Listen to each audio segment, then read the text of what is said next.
I can't imagine clocking in and do anything now. I hate dealing with people, bro.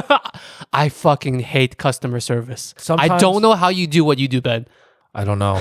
I just zone out. Just smile at them. And I'm like dead inside. Each customer is like taking away one brain cell from you. Yo, for real, man.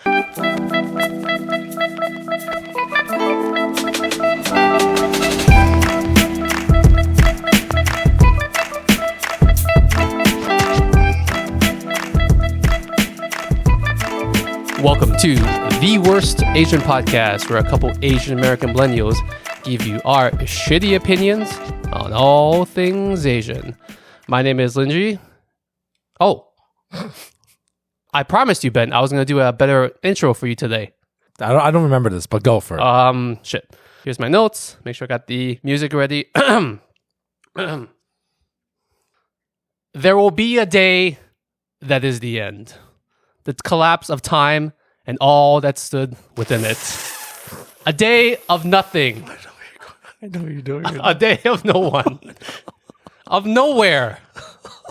But that day is not today. Today we burn bright. Today we blind the earth with our desire. And while it is still ours, we will bend history to witness this moment. To witness this man. Oh my God. This is good, yeah.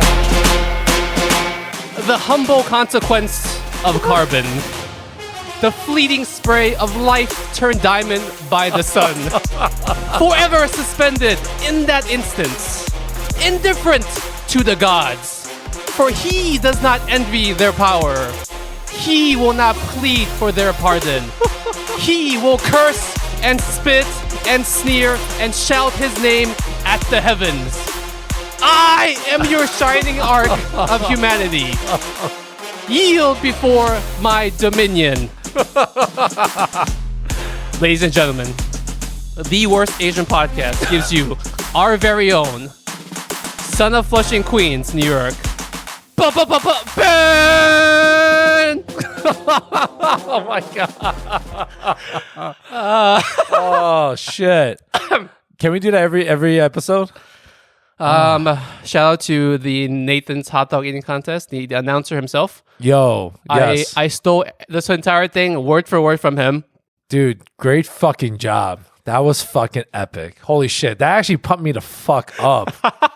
And for our listeners out there, that's the introduction to Joey Chestnut. What is he, like the reigning hot dog eating champion? 8-time hot dog eating contest. He's the GOAT of the Glizzy Gobbler. That's what he is right now. The man consumed like 75 hot dogs in 10 minutes. And he fucking strangled that animal activist. You remember that? There was a while protester. he was eating. Yes.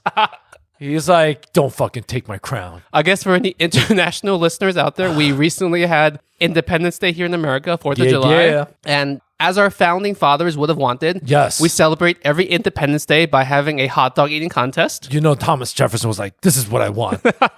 This is the America I dream of. So here in New York, in Brooklyn, in Coney Island specifically, they have gang. World famous hot dog eating contest. Yes. Oh, man, dude, that pumped me the fuck up.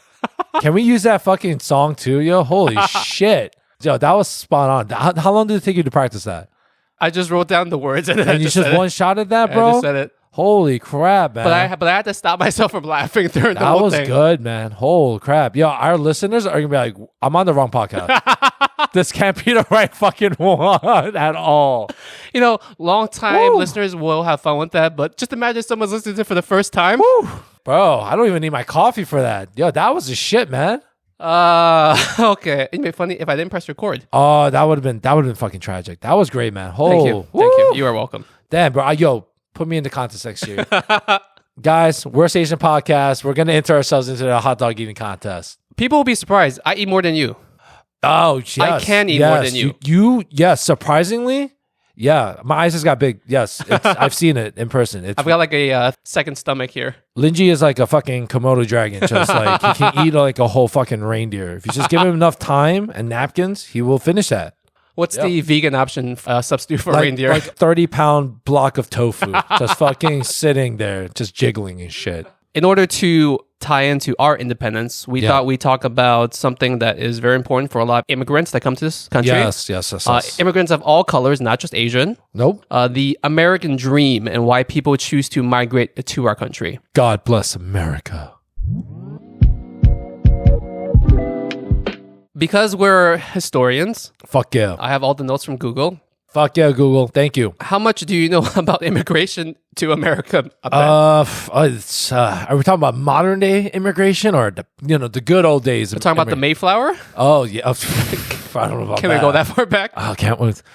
Damn. Let's just talk about this thing broadly. Yes. Because we're all about surface level information on this podcast. The general public view, Mainly because we don't have the facts. Yeah, I kind of fudged on the notes. My bad. Do you consider yourself a first generation because you were born here? Yeah. Like, how is that designation done? I think that's what it is, man. Yeah, I'm the first gen. So what are your parents? They're within the same generation? You're all first generation then? I don't think they even count. I think They're a beta generation? there's beta or zero gen. Wait, what are they first? They can't be first gen because first gen means like you're born that spot. I just thought first gen means like you're the first. We're already struggling here, guys. Did your parents migrate to this country? Yes, they did, sir. And you were not... I was not part of the Mayflower. You're not part of the Mayflower. Nope. But your parents had you in America. Yes, they Just made for love discussion purposes, we're just going to lump you and your parents all together as first generation. Sure, fuck it. Are my parents first gen? Yes. But they did get their citizenship test. They got naturalized and all that stuff. So they had to study for it, which I was really, really surprised. I remember because you were scared about their English or their history. Yeah, dude. Actually, I don't even know what's on that test. I know it's like basic stuff like, hey, how many stars and stripes are on the flag? Yeah. How many states? Yeah, is George Washington a communist? How many hot dogs can Joey Chestnut There you go. shove down? There you go. Most important question. Maybe that's the bonus question. How tall was Extra Abraham Lincoln? This is what we would ask on these kind of questions. But I remember they were actually really, really proud. That's good. And when I was a kid, I was like, oh yeah, duh, you should do that. But then I was thinking now as we got older, I was like, oh my God, that was actually pretty impressive. That was hard. Do you have any idea why your parents first chose to come to this country? Have you guys ever had that conversation among each other? Yeah, definitely. I forgot when, but the very first time I asked my dad, without a doubt, he was like, oh, are you kidding me? I fucking love it here.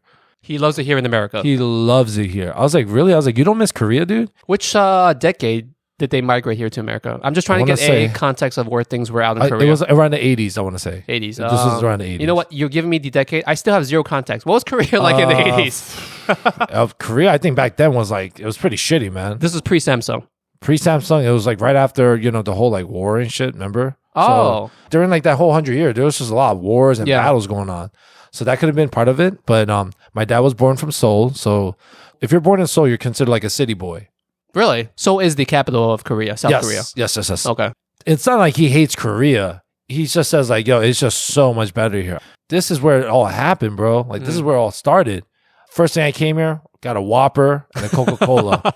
Changed my fucking life. It's amazing how fast food, for a lot of people that come to this country, is like their first memory. It's like a weird thing. You can probably ask 10 immigrants and maybe 8 out of 10 people will give you a very vivid memory of them having fast food in this country when they first came over. Yeah, it's like, remember Giannis? Giannis, like, he's a fucking basketball player. Giannis Antetokounmpo? Antetokounmpo. Oh, that's a very good pronunciation. But he came from like the slums of Greece, and now he's like a megastar.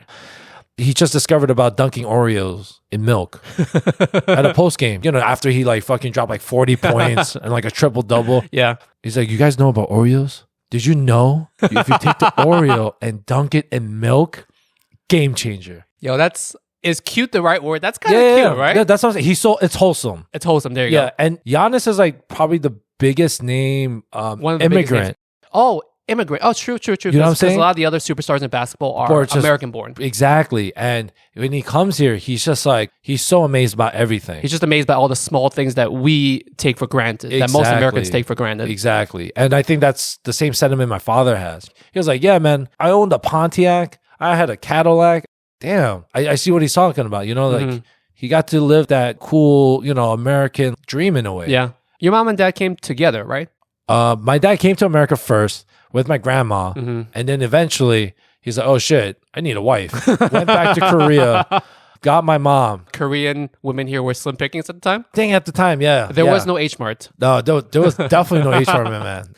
Funny story, my dad always talks about like New York back in the 80s and shit, about how it was. New York in the 80s and the early 90s was shit. It was dangerous. Yeah, people see New York now, especially people that haven't grown up here during that time. Yeah. And it's all glitz and glamour, and for the most part safe. But the fucking 80s. Yeah. I think it was like Ed Koch at the time and shit too. Yeah.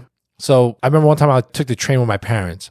But when he got there, my mom and dad, they were like, oh my God, looking around like crazy. I was like, what's going on? Like, there's air conditioning on this shit now? That's how long it's been. Because when they took it back in the 80s or 90s, graffiti everywhere. Yeah. Like, it was disgusting. Yeah. The lights were flickering. It looked like the scene from like Warriors. Yeah. You didn't even want to sit. First world country has AC. I think that's the deciding factor. Yeah. Is air conditioning a product of America?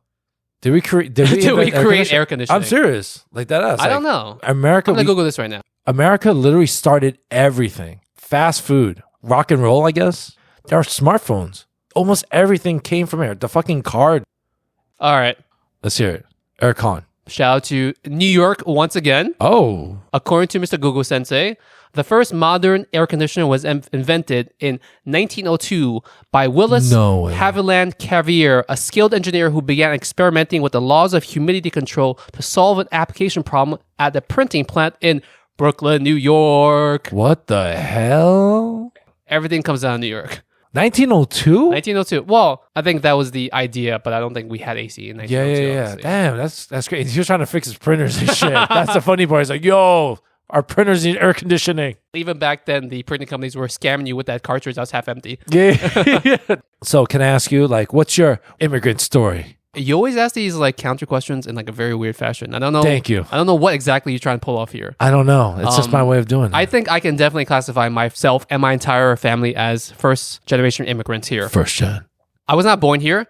My parents migrated here when I was how old was I? I was 6 years old. Damn. I actually made a pit stop over in France for a couple years. Gang. Oui. Oui. Au revoir. For our French listeners out there, omelette du fromage. They're like, yo, fucking stupid Americans. I like how I don't even want to try to do a French accent, but you're the one going for it. My dad migrated out of China because of work reasons, obviously. China was not the place it was right now back in the late 80s / early 90s. So he migrated out of China to seek work. We made a pit stop in France to seek some work. Then we made our final destination here in America. Fuck yeah, man. I have vivid memories, to go back on what we talked about before. I have vivid memories of coming to America and also getting Whoppers and Burger King. Right? That's what I'm saying, man. Here's the thing. Now that I'm thinking about it, do you think it was because we got Burger King because Burger King was slightly cheaper than McDonald's? Oh, shit. McDonald's is more iconic. You know what it is? I think there was a time where like fast food chains are competing and shit. I think Burger King was the shit back then in the 80s. I think they were a go-to. You think so? I have no fucking idea. But I think that's what it was kind of like. I mean, I have a soft spot in my heart right now for Burger King as a result of me having that shit so much as a kid. Also, by the way, speaking of, backtracking Lingjie eating, I think this man can eat 5 Whoppers, no problem. There was that time when 4. It might have been 4. Yeah, 4 in one sitting. You have that video? We got to find that video, man. Yeah. Yeah, disgusting. Which doesn't seem like a lot. But a lot of people will disagree with you there. That feeds 4 adults, sir. Was it a double Whopper or was it a single Whopper? No, it was a single. It was a single Whopper. With cheese, I think. Yeah. I'm getting hungry. We're going to go to Burger King after. Thanks to our sponsors right there. Yeah, so we are first-gen Americans. My parents came here strictly for work. They had the same dream of looking out to the West and seeing that in America, you could accomplish all your dreams. You can make all this money. They never assumed they were going to come here and become millionaires or super rich. But they saw even a common life or a less than common life in America at the time was better than the best that they could do where they were. Yeah, man. I think that's the way that they looked at it, and that's the reason why they chose to come here. Same. I think that was my parents' thoughts too, man, when they came here. Do you know why your dad first chose to come here? Did he not have work over there? Actually, did he owe a lot of money to some loan sharks? Imagine, like some Squid Game shit. Like, oh shit, I have a gambling problem and stuff. Actually, I don't know exactly why, but one of the main reasons is because at the time, my aunt left Korea. She was one of the first and got married to my uncle. And then she brought over her brother, your dad. Yeah, with my grandmother. And at the time, my dad and them, they were living in Chicago, Illinois. I actually did not know this. I just found out recently. Shout out to Chicago. Shout out to Chicago, the deep dish. Controversial whether or not it's a real pizza or not. Not controversial. I think it's New York not. pizza is better than deep dish pizza. I hands agree. down. Hands down. If you're from Chicago, come at us. But also, we would like to try a deep dish pizza. Sounds delicious. We though. have an Uno's here. You know, I think I talked about it with you. I wanted Uno's, but I think you kind of like, well, don't do it, man. It's whatever. There used to be 2 nearby Uno's, but I think they've since all closed. Fuck. I have very bad memories of Uno's because my wife left her phone at Uno's once when we were younger, and then when we went back, it was gone. I think that's what it was. You're like, yo, don't go to Uno's. They fucking steal your cell phones. It's like, yo, how's the pizza? Fuck their pizza. They stealing shit. What was it talking about? What were we talking about? My dad? Why he came to America? Like, what was the I think reason he why? came with his sister, my aunt at the time. What happened was that my dad and my grandmother moved to New York. That I'm not too sure why. At the time, I don't know if someone said like, yo, come to New York. I feel like usually with immigrants that have no other resources, they're either moving strictly for work or because they know one person in this random town that says, That's hey, what come I'm by, saying, right? We'll take care of you, Yeah. we'll help you out. It's usually some situation like It has that. to be. I gotta find out about that. But all I know is that like eventually he came to New York, went back to get my mom, brought her to New York. They made sweet love and got me. I don't know if it was by accident. I'm pretty sure. I'm pretty sure it was though. Do you know where you were conceived? Dude, good old Flushing Hospital, baby. Conceived. Do you know what conceived means? Not Where- born. Oh, Where they did their business to conceive you, to Where? make you. Yeah. Here in Flushing. Where I don't know exactly. I'd rather not know that. That's kind an of odd detail. question. Yes, I'm sure. Like if I ask my dad, he'll be like, "Oh, you want to know? Yeah, it was right in your back seat of the. Oh, god, dad. I don't know. You hear sometimes from some people, they're like, oh, yeah, my parents told me I was conceived on vacation while I was in like Hawaii or Spain or on the mountains of That something. sounds nice. We don't have stories like that. Yeah, we don't actually. Dan, I want to ask my dad about that. Backtrack just a little bit because I think we failed to really answer this question that we're supposed to lead things off with. Okay. What is the stereotypical American immigrant dream? Right, Any right. person outside the U.S., when you're looking on America with rose-colored glasses, Yeah. is sure. that the term? Yeah. What is it that you see about America that is so glamorous? Not to say that it's factually true, but what do immigrants look at us and think? Dude, it's still the land of opportunity. No matter what, like, you know, our government isn't perfect, but this is the thing. I'll go back to my dad because we always have these talks. He's like, you have no idea how good you have it here. You can literally decide to just go to school. And if you really want to, you could be a fucking doctor out of nowhere. If you don't want to do that, you can go do something else. Like literally this place, you can do whatever the fuck you want. And it has the best resources to do it. That is genuinely true, but if you want to dissect that further, there are probably things about it that aren't as true. I don't want to get too deep into that right now. Right. But that's the idea when you're first looking here in America. The story of many immigrants that come have the same exact thing. Put it this way, like everything is based around America. Well, also Canada too. I just want to quickly throw this out there. You know, Canada. I just finished the book from Simu Liu, We Were Dreamers. Oh. It's a immigrant story about him and his parents coming here. And one point, his parents were like PhD rocket scientists, engineers, Holy like people shit. They were in China. they were the A Asians. They're Oh shit, not the B Asians. even then, they still, his parents, with that prestigious career, still took the opportunity to come to North America. That is Right? That is very rare. Yes, probably most of the time it's less well-off immigrants that choose to come here. Yeah. But the idea of America at its ideal state even draws people who That's what I'm have saying. good, solid foundations elsewhere Yeah, still man. to come here. And also, there's another thing. Put it this way, man. A lot of people. This episode sounds like an ad for America. Like we're sponsored by the U.S. government. Thank you, Jerome Powell and Joe Biden. Yeah, you guys doing great. That's your Sleepy Joe again. Sleepy Joe, where am I? Yeah. Maybe dissect it a little bit. Put it this way. Part of this, I don't like talking on the Ubers and stuff, but sometimes I do because, like, yo, some of these guys, the Uber guys, yo, they're so humble, man. You know, someone's an immigrant when they're just like jolly. I was like, yo, you married? He's like, yeah, I have 4 kids. You know, They're jolly? I was like, yeah, and they work their ass off. and they're happy about it Yeah, man. because they're happy to have the opportunity to work their ass off. Right, that's what I'm saying. Like, just because, like, the fact that they drive a fucking Camry, but to them, that's like, yo, this is like a Rolls Royce. You know, it's all about Everything's perspective. relative. Yeah, exactly. Yeah, and that's the thing, man. So, But I do want to dissect that statement a little bit because I Yes. think the main topic for this episode is the immigrant dream still alive? ooh, Because a part of that is you're leaving a place that you think you're not as well off in. But over the past couple decades, Yeah. all across Asia, especially in China, Oh, you're talking about like on the come up. you have less of a true. desire to leave your current place because your current place is fairly well off. Yeah. I'm saying this from the outside looking in. You know what it is? I think it's different then. Is it more of like, oh, it's a little trip to America kind of thing? Yeah, you're as not opposed chasing to- the money necessarily. Exactly. You're chasing something else. Exactly. What is that something else? You mentioned China. Think about it. In the past 30 years, they're pretty much like a whole different thing now. Yeah. Now they're a fucking powerhouse. And now you have people coming here, buying the land, buying the property, driving the G-Wagons and shit, wearing the Balenciagas. What's a Balenciaga? Balenciagas are very, very expensive clothing brand. This shows you I'm not rich. I don't know what the fuck a Balenciaga Cap. is. You could tell me that's like a pastry. I'll be okay. Cab. Lingjie's like, I know that. It's like a French strudel. It's not. It's a very, very high-end... that's like a paycheck right there if you want to buy like a t-shirt and shit. But yeah, I think the changing dynamic, I guess you can say, it's ever evolving, you know? And I think Flushing, especially in Queens, we definitely see it now. How do you say? What's that word? I can't pronounce You're it. asking me. Yeah, I'm asking you. I need your help. Spell it out. Spell it out. I can't You even pronounce it. spell No, out. I can't Spell it out. pronounce it. Okay, try to pronounce it. And then I'll try to spell it. Gentrify. Gentrification. Gang.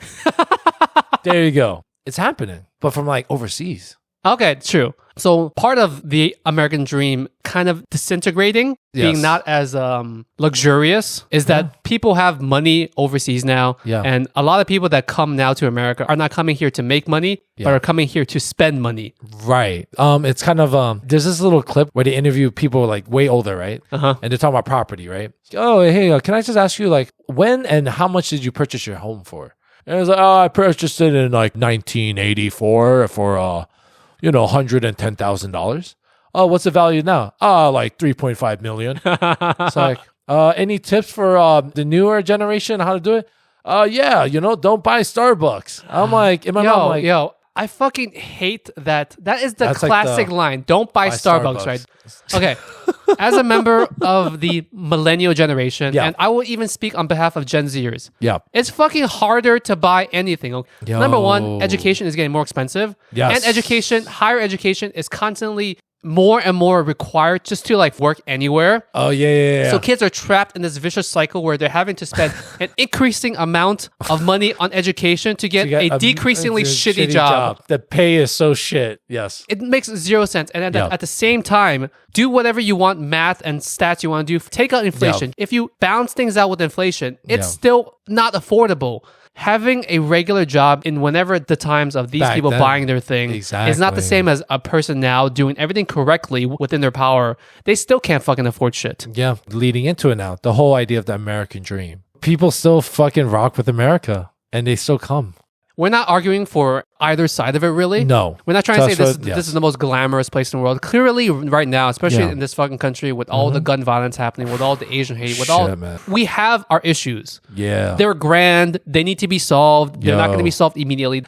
We need to come together somehow and find a common solution. Vote for Bernie Sanders. Hopefully, The he's our only future reason guest. why you want Bernie Sanders, actually, no, I was going to say something about Andrew Yang. Somehow my brain crossed wires and I thought you were talking about Yang Andrew gang. Yang. Yang Because you gang. want that I wanted him to be our universal mayor. income. I wanted him You to just be want our mayor. universal income. Fuck yeah, dude. Give me that shit, man. Dude. You'll take all the handouts you can. Yo, but let's be real. For you New Yorker listeners, Andrew Yang, yo, we fucked up. We should have had Andrew Yang as mayor. Once again, we think New York is still great, okay? Oh yeah, we love New York, man. Let's go fucking Mets. Let's go Yankees. We're winning it all. Joe's Pizza. Shout out Burger King.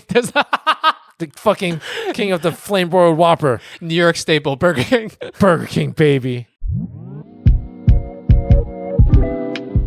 The idea that the American dream is in some ways dying. Do you think that's true? Totally is. Yeah, it's hard to afford shit. Oh my God. I just thought about it now. What's up? Isn't it theoretically much harder for an immigrant? You take the same poor immigrant Yeah. and he comes to this country in the 80s and he comes to the country in 2022. Yeah. Isn't it next to impossible for that same immigrant to do anything right now? Yeah, because back then, everything was just so much fucking cheaper. Property, especially. Even the restrictions on starting a business were much more lenient back then than trying to do anything now. Really? I think so, right? Because like a business, any kind of business, you need permit this, permit that. There's this Yeah. regulation, there's that regulation. Another thing, have you noticed like now brick and mortars, they're disappearing. You Yeah, of go to the course. city for rent, for lease, for rent. You're talking about small businesses. Like yeah, physical walk in, like I'm gonna steal from this aisle, Yeah. that kind of thing. The good old days. I think the time of the internet and Amazon and everything is really killing off a lot of small immigrant businesses. Damn, that's scary. It is, because what do immigrants start in terms of a business? Salon, Oh, okay. I was Laundromat? I was like hard work. laundromats, Yeah. takeout. Oh yeah. Fuck like- yeah. America's so great, man. It feels like every small local business is owned by a immigrant. Fuck yeah. It's so much riskier too. Just opening your own business. You have to do that though, because when you're in this country for the first time and you can't speak the language, you have to Yeah. create your own opportunities. You have to create your own sources of income. Hey, you're right, man. You're not going to come here as an immigrant with no money, with no mastery of the language, and expect to get a job at like fucking Procter and Gamble or like. Procter and Gamble. Man, I'm kind of like, but it's not impossible. I mean, I'm saying it for my position. Okay, maybe a lot of immigrants now that come here, at least in our local area, Yeah. are doing like Uber Yeah. Eats. That is Construction. construction is the consistent thing. There will Yeah. always be some room for immigrant labor in yeah. construction, but that's backbreaking. It's hard. It's crazy because like, yo, man, people are dying just to like get an opportunity to be here. And even if they're here, they're like, damn, this is not the shit like I thought it was. This is They're like saying that negatively. I think back then, like it was worth the jump. Like It was worth the, yeah. Regardless of what we think in terms of it being much more difficult, Yeah. that difficulty level is still not to a point where it's stopping every single person from coming here. How would you feel like in your position, being a father? Do you feel good, comfortable? Like I feel safe enough that my son will be okay. Yeah. Part of why I've worked so hard my life up until now, Yeah. now I'm lazy as fuck. Oh, dude, you're definition. I don't ever want to work. I don't ever want to work. Oh man, dude, I can't imagine clocking in and do anything now. I hate dealing with people, bro. I fucking hate customer service. I Sometimes- don't know how you do what you do, Ben. I don't know. I just zone out, just smile at them, and I'm like dead inside. Each customer is like taking away one brain cell from you. Yo, for real, man.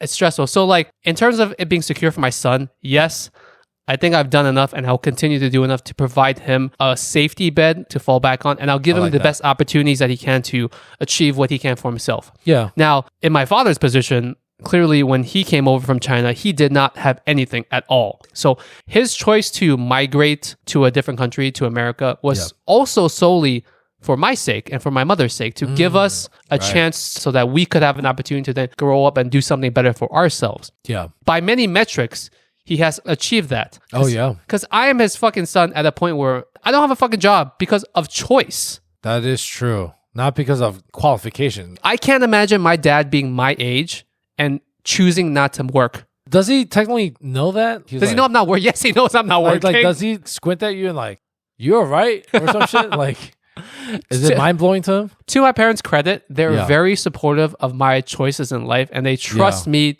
I remember years ago when we got pregnant, not myself, Okay. my wife, I was gonna say, you got rid of that baby fat very well. I had a conversation with my parents. I was like, hey, we're having a baby. I am going to personally choose to stop working. Yeah. They're like, cool, you do you. That's it. Yeah. In some ways, I feel like I've squandered their hard work, that I'm not working even harder to make more money. Do you really think that like, oh, he could be making money as No. we speak? I have a little bit of guilt that I'm not working my Really? ass off to the extent that my parents do. Really? In some ways, I am squandering an opportunity to do more with my life. I don't know, man. I think you're doing very well. If anything, I feel like I'm squandering. I'm squandering my shit. You know, I mean, it's all perspective. It's but all relative, I know. yeah. I don't know in how many countries that I would have the luxury of doing that. Yeah, I think you get your ass beat, bro. It's like, what do you mean you don't want to work? Or there would be so much cultural pressure. It's like, what the fuck are you not working? You're Yeah. able-bodied. You can stand up. It's like, yeah, why are you not doing something? You can do a pull up, right? Yeah, I can. The You're hell? doing a podcast for how much money?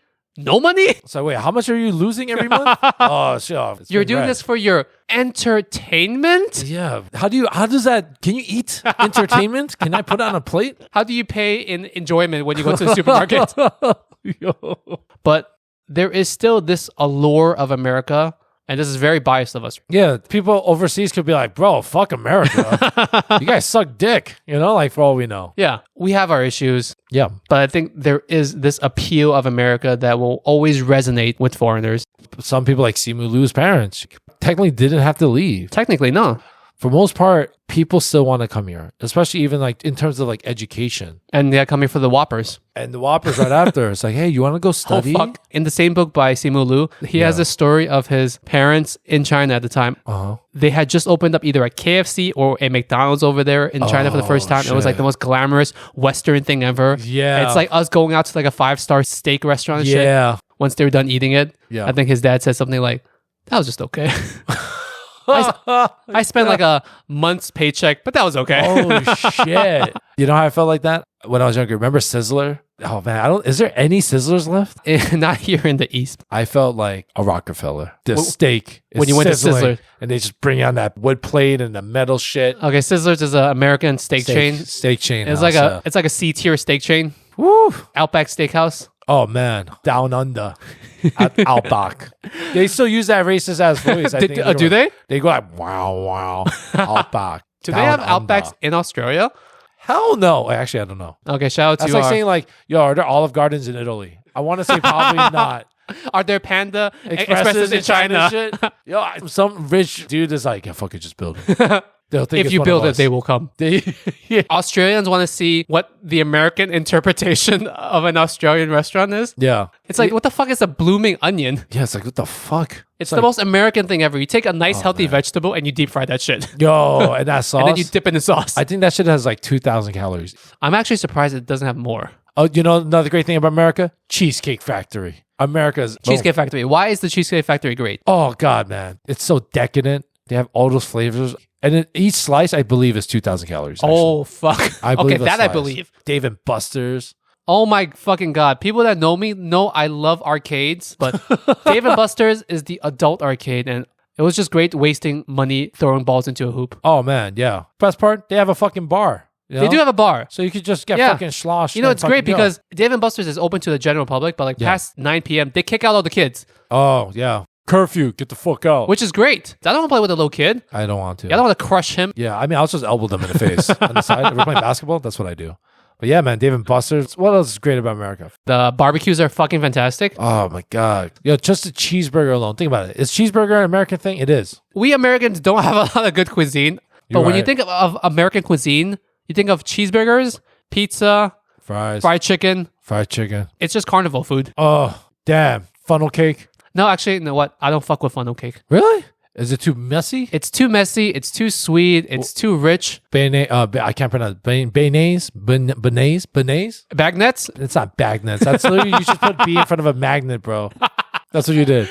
I've been to New Orleans a couple times. Okay. Beignets. Ah, okay. Cafe du Monde. Cafe du Monde. I love Cafe du Monde. I love the beignets from there. It's great. Can you do a Louisiana accent? No, accents are your territory. I don't know what to say. What's a Louisiana? Go. Hey, sounds Australian already.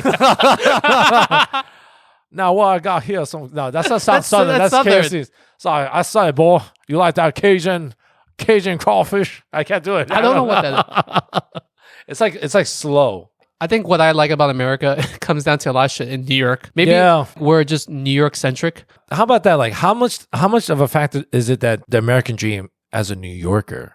My very first thought is costs. An immigrant coming here with no money theoretically should go to somewhere where they can afford the cost of living. That's true. Coastal cities like San Francisco, Los Angeles, yada yada. That is true. Coastal cities give you the most. Yeah. But that's because you're fucking paying the most. That is true. I never thought. You got to go like all the way in the middle, but up. There are a lot of Chinese immigrants that go to like southern states, middle of the country states, and they open up like a Chinese restaurant. And they're literally the only Asian family there. Now that's fucking difficult. That is part of what's great about New York and us big places is as an immigrant, you can find your own community here. Right. Yeah. Be among your people, and that helps the transitional period. Yeah, man. You know what's crazy? I think about like how Flushing back then. I remember as a kid, I was mostly surrounded by like Greeks, Polish, Italians. And now, you know, obviously it just changed completely. One thing I'm really sad about that Flushing, it just happened over time is we're starting to lose diners. Oh, That's such an American We used to love thing. diners. Yeah. Shout out to the OG diner that used Yeah. to be by my parents' house. Still up and going. Shout out to that time where you jackasses loosened the salt. And we gave you the salt shaker. Yep. And all that salt dumped onto your chicken. Yep. Oh, on my chicken wings and fries. Yep. I Now remember that I think about it, you probably used up like a month's worth of allowances on that, and we fucked up your meal. That's It's like, yo, I'm starving for a whole 3 days now. Assholes. It's okay. You need the sodium for your electrolytes. My thyroid gland, yes. Electrolytes. But yeah, man. Diners, that's Diners are such an dead. American thing. You know man. what diners are being replaced by? Oh, God. What? H Marts. There's another H Mart, the one on Roosevelt and Bound.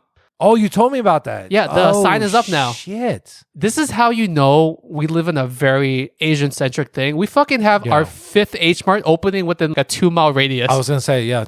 It's- Damn. Also, another thing, what's great about New York and being in Flushing, we're literally one stop away from the fucking Mets game. And the U.S. Open. We have the fucking U.S. Open in Flushing. I'm not a fan of tennis. But dude, put it this way. It's the world's greatest of the sport. And they come to Flushing, dude. Like, that's wild. This is not a question from me, but from a friend. Is tennis a real sport? Fuck yeah, dude. Are you serious? Yo, you should go to a game and go watch them play, bro. It's expensive. intense. I've seen tickets for the U.S. Open when it comes into town. Yeah. That shit is expensive. So one time back then, we got like tickets to like these shitty ass dudes. That's when it's cheap. When you watch like Nadal or Federer, expensive up the ass, right? But Right. when you watch like, Ben versus Lingjie. yeah, Ben versus Lingjie at the U.S. Open, but it's really in the parking lot and shit. And we're just like We just drew slamming some against the wall. lines. Yeah, exactly. And we're like breaking all the cars' windows. Actually, we're fucking playing Batman at this point. But we're doing that, right? And first of all, Flushing is very Asian dominant.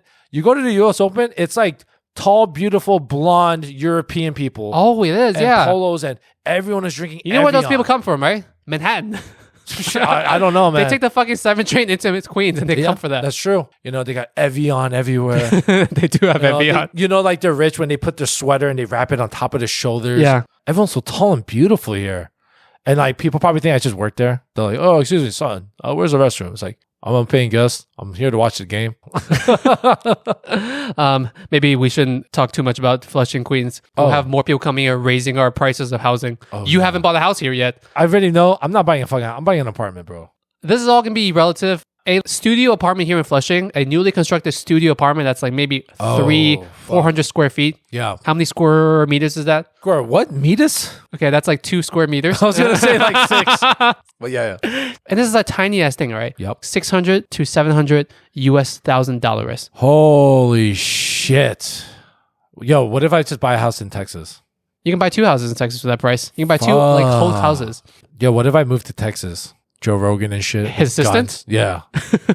Damn. It's crazy. One final thing, we do want to footnote that we understand immigrating to America is fucking difficult legally. That is true. America, we great. You can come if you want, if you can. We're great for now.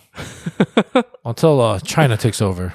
You know, at some point in my life, I've thought about just moving to China forever What? Why? because China is up and coming.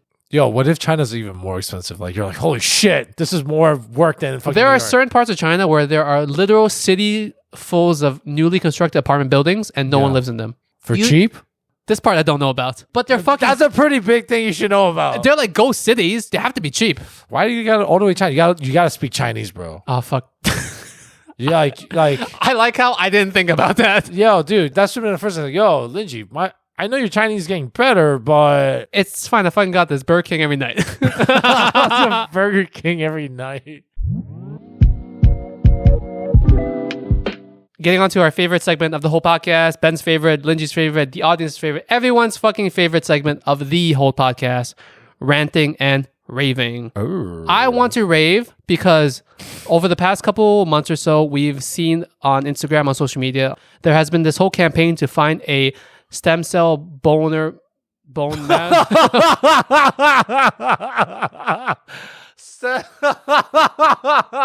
Did I say boner? You said boner. Lingjie said boner. I'm trying to be serious about some good news here, okay? I'm sorry. That's how excited you are. There has been this whole campaign, hashtag swap for Karen, who was looking for a matching blood stem cell bone marrow donor. Now, Perfect. please, Karen has acute lymphoblastic leukemia, ALL, and she's been looking for months for a donor match for herself. Yeah. Part of the issue is that the Asian American community as a whole is very underrepresented in these donor bases. Yeah, very true. But very recently, we have some good news. Yeah. She has found a match. She's found a match. Thank God she has found a match. That's amazing. Yeah, that's amazing. That was, yeah. In no ways is her battle over. It's not the end yet, but this is a very good sign. Shout out and congrats. Hopefully, knock on wood. Knock on wood that everything else goes well. Exactly. You know Karen through a friend of yours who put our attention on the situation. Yeah, so shout out to Joan and Carlos. And I'm glad. And hopefully, we make this through. We end it. I do want to put it out there that I'll have the links for all this in the description box below, but you can also be a part of this registry as well. You can always put yourself on the registry. That does not mean you're locked in to help someone or donate anything in the future if you do get selected or if there is a match. It's just that you're there in case someone does need your help, and then you can make that decision. Yeah, maybe you have a change of heart. And you know what? I'm going to take this leap of faith. Yeah. So good news. Congrats to Karen and her family. I guess this would be a weird pivot. What are you going to bitch about today? You remember the good old card game and TV show Yu-Gi-Oh? I love Yu-Gi-Oh, the TV show. Yeah. I love card games. I love trading card games. The Blue Eyes White Dragon. Is that Kaiba? Kaiba. The Joey? I like how Joey was just like a kid from Brooklyn. It's like, hey, get out of here. That's what Joey was. He had a really shitty New York accent, yes. Yeah. But Kazuki Takahashi, he passed away. He was 60. Oh. Wow, rest in peace. Thank you for making our childhood awesome with Yu-Gi-Oh! Yu-Gi-Oh! Was fantastic. I fucking loved that show as a kid. I love Saturday morning cartoons in general. It's so sad that kids don't get to grow up with that. Yeah, you're right. Waking up and like going to the TV and shit. Yeah, because that was the only time slot where you got to watch TV. You didn't have your phones. You didn't have YouTube. You didn't have Netflix. If I wanted to catch some cartoons... God, dude, my eyes just got big. I was like, oh my God, I remember not having all this. All the kids had to fucking wake up early on a Saturday morning from 8 to 12 was when all the cartoons were being shown. Yeah, and it was the best. You had to watch that shit. You had no other choice. Kaiba, this ends now. What I hold here will be your end. Dun, dun, dun. Oh, you really did watch a lot of Yu-Gi-Oh! Good episode. God bless America. God bless America. God bless our hot dog eating champion, Joey Chestnut. Joey Gang Chestnuts, baby. And shout out to the female hot dog eating contest champion, Miki Sudo. She's Japanese? She's Japanese. Oh, is that tiny ass chick? She's a woman. I mean, tiny ass female. I mean, she might be small, but she's she not like can eat tiny. No, isn't she like super skinny? It's strange how a lot of Asian women are in competitive food scene, and they're really good at it, and they're like super tiny. Holy crap. Blew my mind. I'm thinking about that. Okay, let's get to the part of the podcast where should I first beg for reviews or should I first give some shout outs? This is probably the least favorite part for our listeners out there. This is where they turn this shit off. Like, all right, next episode. Lingjie's begging again. We're back at it. Let's get to the shout outs first, I guess, too. I want to give a quick and very loving shout out to our listener, Jen Smith. Oh, yeah, Jen Smith, yeah. I want to give her and her husband a shout out simultaneously. They are celebrating their 18th year anniversary this month in July. Congrats to them. Oh, shit. Shout out. Shout out, man. Shout out to love, man. Love is it's a great thing. You kind of hesitated. I caught you there, sir. Jen is one of the good listeners because she gave us a 5-star review. Thanks, Jen. 5-star written review. Thank you. Now, if I were to critique it, I would say, hey, Jen, does your husband own the phone? I had to critique it. This guy. Am I asking for too much? Somewhere she's like, beggars can't be choosers. Beggars can't be choosers. She's just shaking her head. And it's like, yes, he does own a phone. Maybe she has relatives that have phones too. Oh, maybe her coworkers while we're at it. I also want to give a quick birthday shout out to Sarah. I don't want to say her age because I mean, she posted this on her thing, but whatever. But happy birthday to you, Sarah. If you are a Sarah and you're listening to this and you say, it was my birthday recently, this is about you. Yep. You know who you are. Only you, Sarah. That one specific What Sarah. if it was coincidentally another Sarah with a birthday this month too? Hence why I said, you'll never know. You'll never know, guys, gals. I want to give another shout out to Perry. Perry is a listener. Reached out to us on Instagram. I looked at the account. I was like, there is some really cool metal artwork on Perry's page. So if you want to go check it out, you can internet stalk Rusty Google Rusty Google. Rusty Noodle Studio. No. You got it. This is not a tongue twister. I just can't speak English. Google stock Rusty Noodle Studios. Did you say Google stock? That's my way of saying search. Oh my God. I like how you were able to do that epic intro. And this is what kills you. Shout out to you, Perry. Thanks for listening. We appreciate all the positive feedback or negative feedback. I don't remember if you gave us both. You know what? Any feedback, to be honest. Guys, if you want to stay in touch with us, follow us on all our social medias at Worst Asian Pod. Every single platform, most active on Instagram, of course. Slide into our DMs. Say something nice. Don't say something nice. Even if you said nothing nice, we'll probably give you a shout out. Yeah. That's how desperate we are. I'm so lonely. I'm still working on that $100 Patreon account as per as per discussion. I thought it was 1,000. 1,000? We're doing 1,000. 1,000 too much. 100. Someone might accidentally give us $100. They're like, oh shit, I added too many zeros to this shit. Stay tuned next week. See ya. Peace. Bye.